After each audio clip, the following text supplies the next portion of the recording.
Chers frères et sœurs en islam, assalamu alaikum wa rahmatullahi ta'ala wa barakatuh. Nous poursuivons notre thème sur les questions-réponses relatives, bien entendu, au jeûne du Ramadan. Première question, le fait d'utiliser une pâte dentifrice en période de jeûne, cela annule-t-il le jeûne? Non, il n'annule pas le jeûne du tout. Mais cela est vivement déconseillé en période de jeûne, de peur que le goût ne se ressente à travers la langue ou qu'il pénètre tout simplement dans l'estomac. On peut l'utiliser soit à l'entame du jeûne ou soit au moment, bien entendu, de la rupture. Deuxième question, le fait de regarder des images obscènes ou d'écouter des messages d'amour à travers son portable, cela annule-t-il le jeûne? Cela est interdit de prime abord pour un musulman, surtout étant en période de jeûne. Vous savez, l'étymologie du mot jeûne, as-sawm, signifie s'abstenir.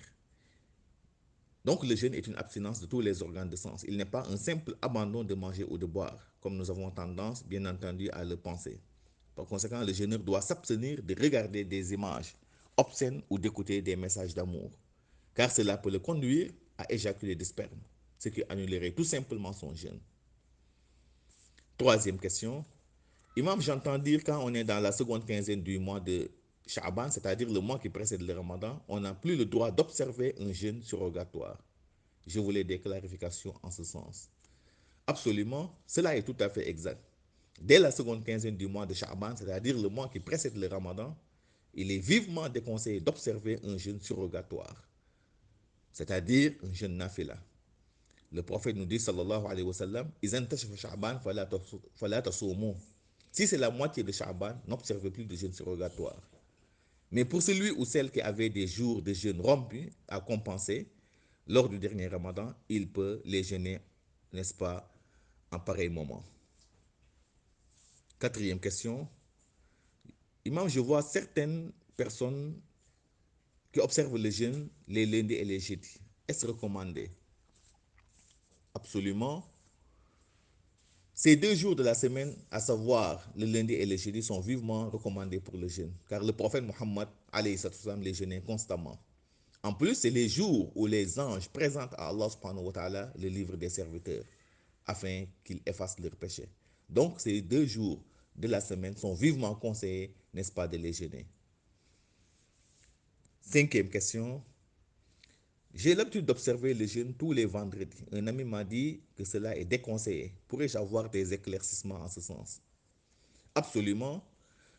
Le jeûne surrogatoire du jour de vendredi est vivement déconseillé par le prophète Mohammed, parce que tout simplement, c'est notre jour de fête, à moins qu'il ne soit précédé ou suivi d'un autre jour de jeûne. Par exemple, vous jeûnez le jeudi puis le vendredi, ou le vendredi puis le samedi.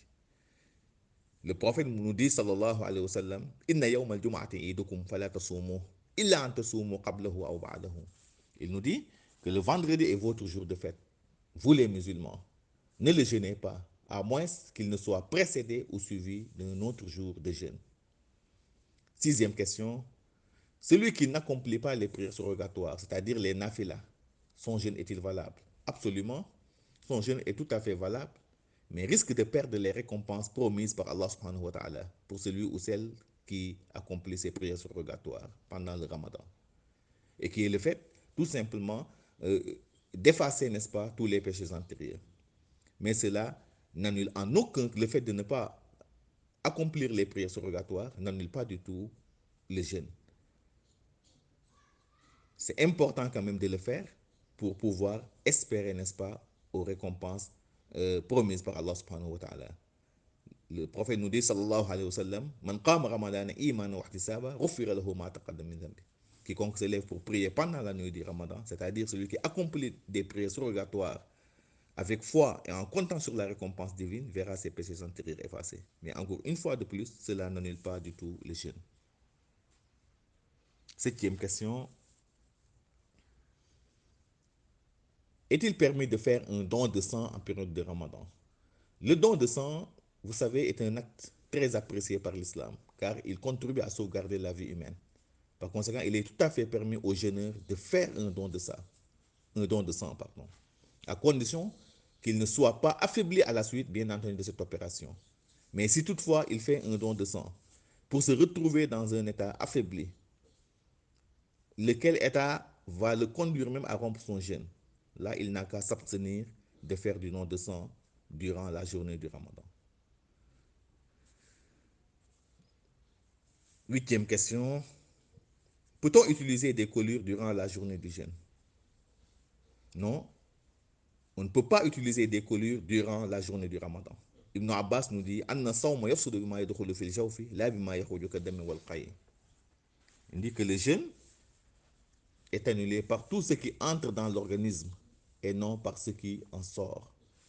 Donc, l'usage des collyres, des injections, des perfusions et même des vaccins ne sont pas du tout autorisés en période de jeûne. On peut le faire soit à l'entame du jeûne ou soit à la rupture. Neuvième question. Une femme en état de grossesse pas trop avancée peut-elle observer le jeûne? Pour la femme en état de grossesse avancée ou pas, si elle craint que le jeûne nuise à sa santé ou à celle de son fœtus, là, elle rend tout simplement son jeûne pour le remettre à plus tard, c'est-à-dire dès qu'elle sera disponible.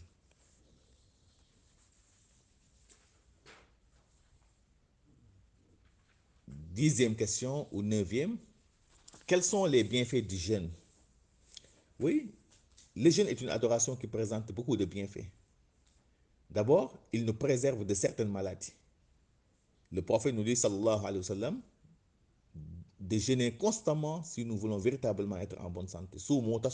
Jeûnez et vous acquérez la santé. Et sur les bienfaits du jeûne également, il préserve le fidèle de l'enfer. Celui qui s'adonne constamment au jeûne, Allah subhanahu wa ta'ala ne le brûlera jamais en enfer. Le jeûne préserve de l'enfer tel un bouclier au combat. Pour dire que le jeûne est une adoration, n'est-ce pas, qui présente beaucoup de bienfaits. Dixième question ou onzième. Mon père est malade et à chaque fois qu'il observe le jeûne, il a des vertiges. En mi-journée, doit-il arrêter le jeûne ou pas? Absolument, il doit arrêter le jeûne jusqu'à ce qu'il retrouve son état de santé. Allah nous dit